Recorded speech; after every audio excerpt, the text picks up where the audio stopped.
Welcome to the Savvy Safety Sisters Partners in Prevention podcast. I'm your host, Carrie Pasquarello of Global Secure Resources. Now, we know one of the best ways to make a difference in prevention and preventing harm is to bring stories from around the world in hopes of bringing awareness to help keep you and your family safe. Now, we want to empower our listeners with education and advocacy by experts. So today, we're going to discuss a disease called CADASIL. Now, this is an important topic as it affects families worldwide and is often misdiagnosed, sometimes with MS. So let's welcome my guest, Angelique Barnard, a 25-year-old project coordinator from Pretoria, South Africa. Now, she's journeyed through both personal challenges and professional achievements that have shaped her path. Growing up with an artist mother and an entrepreneur father, Angelique developed a passion for the arts, for dance, and for theater from a young age. Now, academically inclined, she was among the top achievers in high school before beginning a Bachelor of Law degree at Northwest University. Now, Angelique's path shifted when her father was diagnosed with CADASIL, a rare genetic stroke disorder, a diagnosis that her and her two sisters would later share. Now, balancing the demands of her degree with family challenges, she chose to redirect her focus, graduating in psychology in 2022 and earning her teaching certification in 2023. Now, both of which she achieved with distinction. Now, this year, she took on a role in the psychometric industry and will soon pursue a postgraduate diploma in business management, inspired by her father's achievement and journey. Now, outside of work, Angelique channels her creativity through realism charcoal portrait commissions and enjoys dancing, walking, and has a fondness of fashion. She's committed to spreading awareness about CADASIL and cherishing time with family, friends, and her partner in hopes to build a future of stability and purpose. Angelique, I am so impressed with all you do, and I have to mention your artwork is amazing. Thank you Thank you so so much much. for joining me today. Thank you. No, thank you so much for inviting me, Carrie, and thank you for reaching out via social media. It really meant the world to us. That was the whole purpose why I made the video in the first place. So if we can just bring awareness to this to anyone possible, that's the main goal for me at least. So. Yes. And I tell you, once I saw one of your videos that you made, I said, I have to contact Angelique and get her on the podcast because I want everybody to see your video that you created, but also Thank you. really immerse themselves in your artwork because it's just Thank you. spectacular. So I'm going to make sure Thank that you. at the end in our notes, I'm going to include all these links for people to be able to find you directly. So I Thank think you so much. just getting started. For Mm. those who are unfamiliar with CADASIL, could you explain this genetic condition and how it typically presents? Yeah, so it's a hereditary stroke disorder. So if it's hereditary in the sense that one of your parents will carry the gene. So basically what it is, you have very thick blood vessel walls. So we have narrow arteries and the blood vessel walls block the flow of blood to our brain. And that can cause seizures and strokes, which can later progress to dementia once you are older. So your symptoms will also vary depending on your age. So, but everyone's symptoms are also different. So I'm not one to take medical advice from. That's what I usually say. With what do you call it? Sorry, English is not my first language. I also usually just give disclaimers that I'm not a medical practitioner, but it's basically just caused by a faulty gene. So how you get CADASIL is you have a mutation on the Notch3 gene on the 19th chromosome. So if one of your parents has it, they can also, you can inherit it from your parents. So you have a 50-50% chance. That's why it's CADASIL autosomal dominant. That's the A and the D. Meaning that it's located on one of the numbered chromosomes, and you only need a single copy of the mutated gene to inherit it from one of your parents. Can you share how being diagnosed with CADASIL at a young age has impacted your daily life? So basically, it changed the whole trajectory of my life because now I knew I'm at risk of a stroke. So the one of the first things that I've done in the year that I got diagnosed is I discontinued my studies. So I stopped being a law student, and I just had to take time off because of the stress that I've gone through with my family. My dad receiving the diagnosis, getting a stroke, and then all three of us daughters having CADASIL as well. We got diagnosed in the same year. So I just had to stop my studies, and I discontinued it. The next year I enrolled back in for psychology. I just chose psychology because it's an interest that I've always had, but I was aware that having CADASIL and being in law, it was such a stressful time for me, even just as a law student.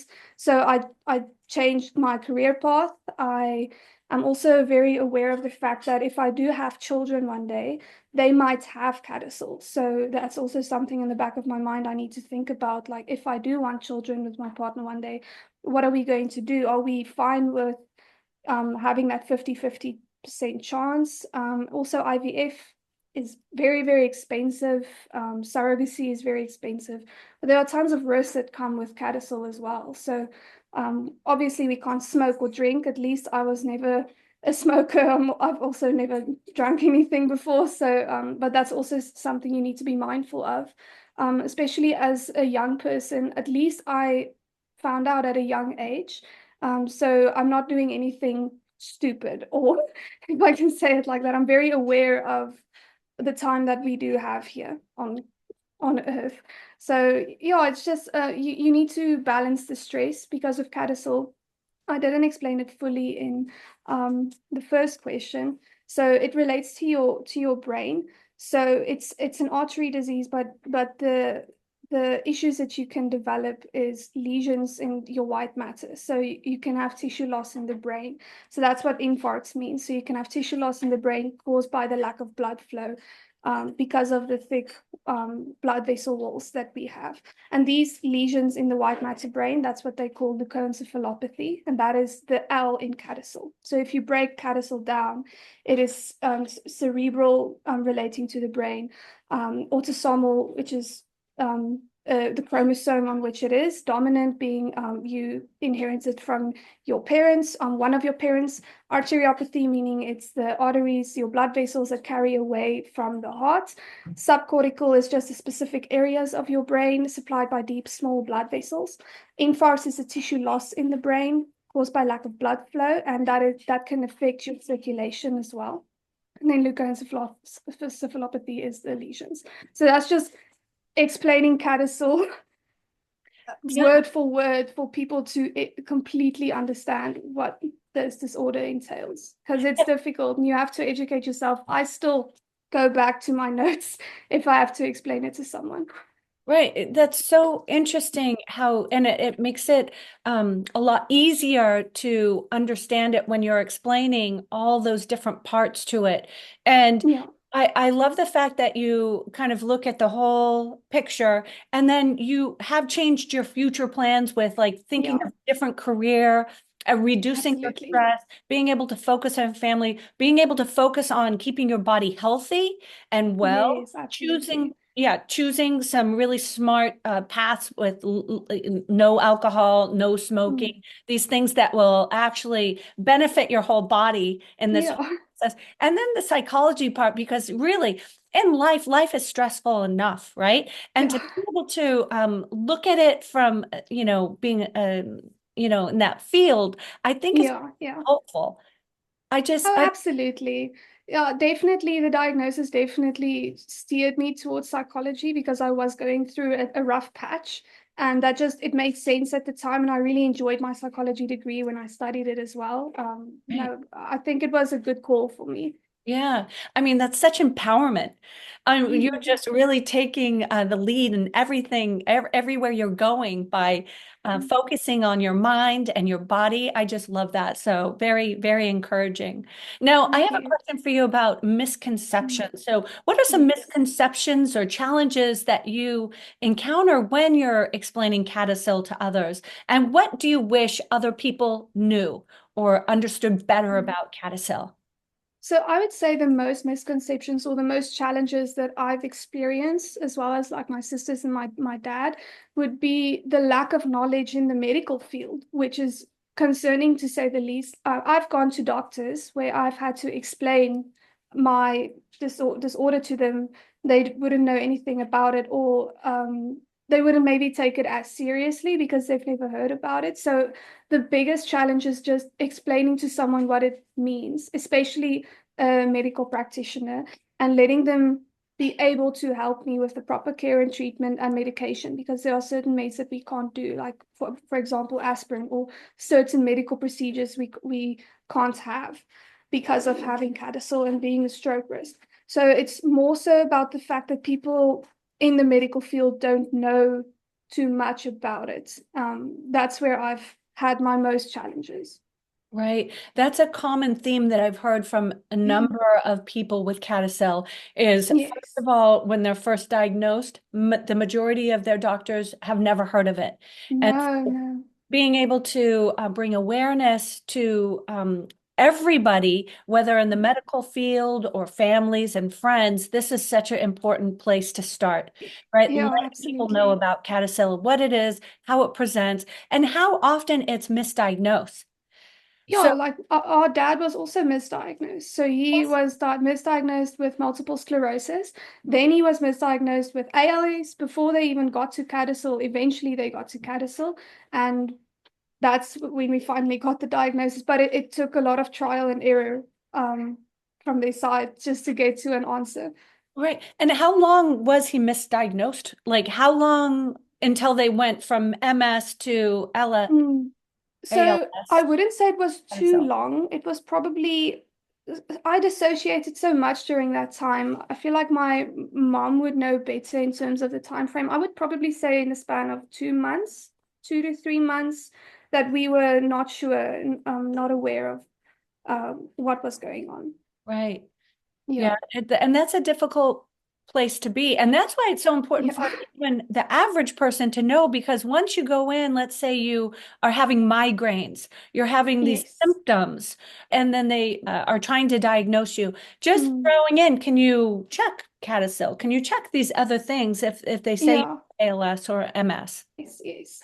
And it's difficult because you can only get diagnosed through a blood test or a skin graft. And they also need to specifically check on the chromosome, the mutated gene on the Notch3 chromosome, Notch3 on the 19th chromosome. So they need to do such a specific test. It's so important for our doctors to be aware of the symptoms, and if the patient shows all those symptoms, then they should test for it, because it's such a specific taste, you would need someone to be aware of CADASIL. Right, right. Yeah. So Now, what kind of support has been most meaningful for you, whether it's family, friends, or from the medical community? so the overarching support I've received would be my immediate family, like my two sisters and my father and my mother, because they know what we know what we're going through. We're going through it together. It's definitely a family affair because four of us have CADASIL, so we have each other's back in that sense. One of my biggest supporters would be my partner. He's very, very supportive. He's even done his own research in CADASIL to understand it better. He has compassion. And my one friend, Leah Marie, she also is very supportive. Like every single year, I would do a CADASIL fundraiser for my birthday on Facebook, and she would always donate to that fundraiser. And that would just mean that always just means the world to me. So yeah, my family, friends, my partner Lee, and my friend Leah Marie, yeah, we have each other's backs. It sounds like you have an awesome support group. Now, quick question, do you have any larger support groups where you So are in South Africa? So there are Facebook groups that you can join. So CADASIL Support UK, there's a CADASIL Awareness group. There are a few groups on social media. It is difficult to find a group specific to South Africa, but I've had, I think, like two people contact me in South Africa that in my DMs and on Instagram, which they shared with me, yeah, my dad or my mom has been diagnosed and I now need to get diagnosed. So I would just say social media helps a lot, because you will tend to feel isolated if you have CADASIL and you don't surround yourself with people who would maybe know what you're going through. Right. Yeah. It's important to surround yourself with good people, support Yes. people, people who care Yes. and love for you. So it sounds like you got a Yeah. really great group. So, as living with a rare condition, what message would you like to share with others who might feel misunderstood or alone? I would say reach out to the community if you do feel alone. There is a group on Facebook that you can join, which I would recommend if you just want to share experiences with or just relate to other people. Or you can do research, and like I went through a massive rabbit hole that I fell into on YouTube, and I saw a lot of the questions that I wanted to ask. There weren't really answers to it, and that's why I made my video. So it helps to find out in the comment section of that video, oh, you are not alone. These people are also going through it as well. And I would just say treasure the time you have with those around you, because you never know what's going to happen. You never truly know. So it just made me very aware of how short life is and how precious it can be. Oh, those are just really amazing, precious words to hear. And so we're at the end of our time today, and we covered a lot, Angelique, but do Yeah. you have any last words or anything else you'd like to share with the audience about your journey, your personal journey about CADASIL? I would just say if you are diagnosed, or if you are in the process of finding out whether you have it or not, or someone in your family has it, just know that you are not alone. There's a massive community that you can reach out to, and everyone is very welcoming.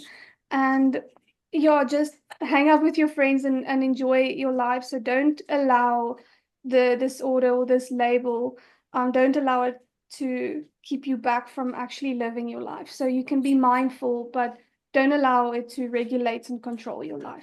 That's what I would say.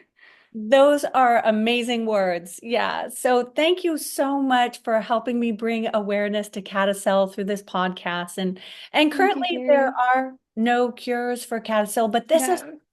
this is why awareness is so critical, and we need more research, and we hope one day there will be a cure. But until then, we Yes, need to focus absolutely. on supportive care, including emotional care and also Yes. counseling, which is very helpful for those Yes, families that are affected. absolutely. And to learn more about this disease, we can go to thinkcadasil.org or curecadasil.org or the Yes. National Organization for Rare Disorders, which I'll add all the links to this. I'm also going to add the link to Angelique's amazing video, to her Thank you. artwork as well. Thank you. That's it for today. So we'll be back for another episode to increase public awareness about topics faced by citizens in their daily life, whether traveling around the world or the corner. And be sure to visit us at globalsecurestudent.com for more information about our community awareness and prevention programs. And don't forget to hit that follow button and subscribe. And we'll see you on our next podcast, the Savvy Safety Sisters. Thank you so much.